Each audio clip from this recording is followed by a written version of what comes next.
ได้ทั้งนะขอทาน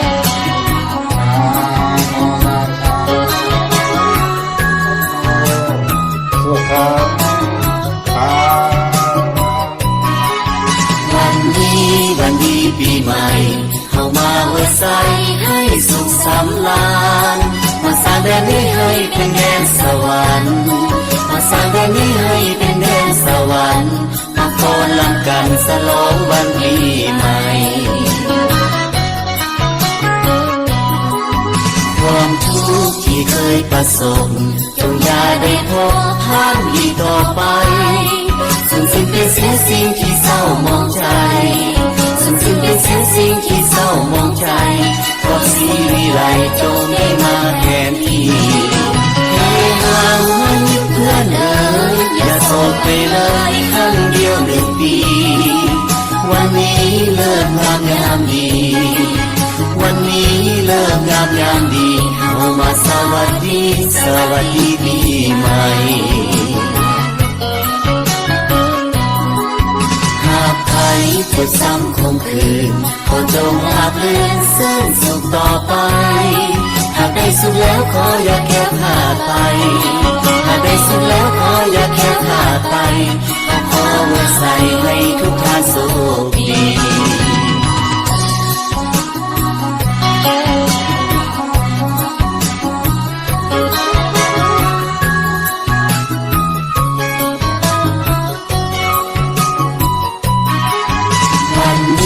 วันดีปีใหม่เข้ามาอวยใส่ให้สุขสำราญมาสร้างแดนนี้ให้เป็นแดนสวรรค์มาสร้างแดนนี้ให้เป็นแดนสวรรค์มาฟ้อนรำกันฉลองวันปีใหม่ความทุกข์ที่เคยประสบจงอย่าได้พบผ่านอีกต่อไปสูญสิ้นเป็นเสียสิ่งที่เศร้ามองใจสูญสิ้นเป็นเสียสิ่งที่เศร้ามองใจเพราะสีวิไลจงได้มาแทนที่ให้ห่างมันเพื่อนเอ๋ยอย่าโศกไปเลยครั้งเดียว1 ปีวันนี้เลิกงามยามดีวันนี้เลิกงามยามดีเข้ามาสวัสดีปีใหม่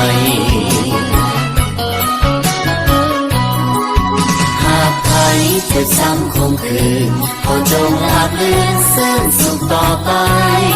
หากได้สุขแล้วขออย่าแค่ขาดไปหากได้สุขแล้วขออย่าแค่ขาดไป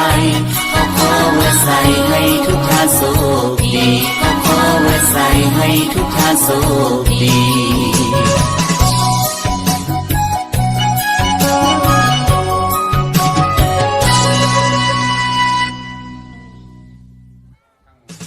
ทำได้ทั้งนะ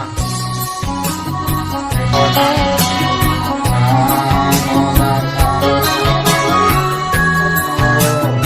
สุขะวันนี้วันดีปีใหม่เข้ามาอวยใส่ให้สุขสำราญมาสร้างแดนนี้ให้เป็นแดนสวรรค์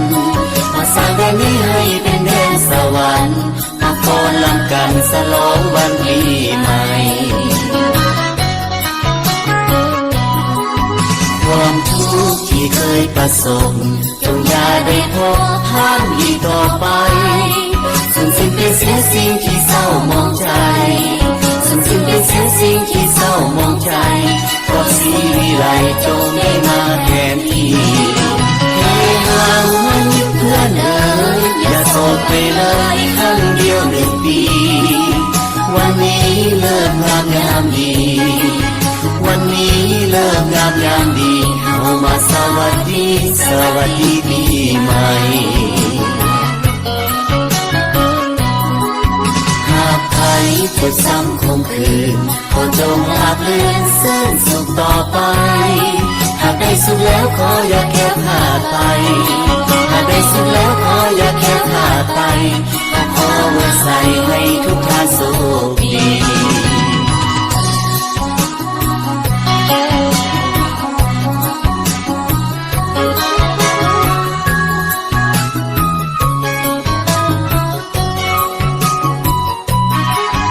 วัน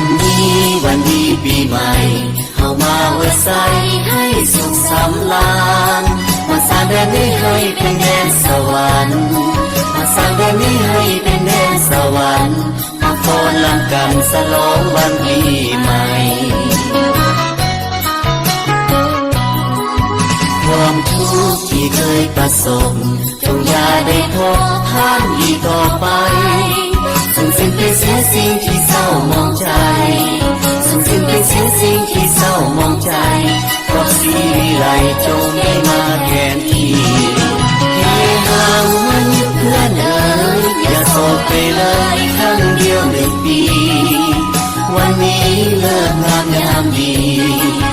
วันนี้เลิกงามยามดีโอมาสวัสดีสวัสดีปีใหม่หากใครเจ็บซ้ำคงคืนขอจงอาบลื่นเส้นสุขต่อไปหากได้สุดแล้วขออย่าแค่ผ่าไปหากได้สุดแล้วขออย่าแค่ผ่าไปขอไว้ใส่ให้ทุกท่านโชคดีขอไว้ใส่ให้ทุกท่านโชคดี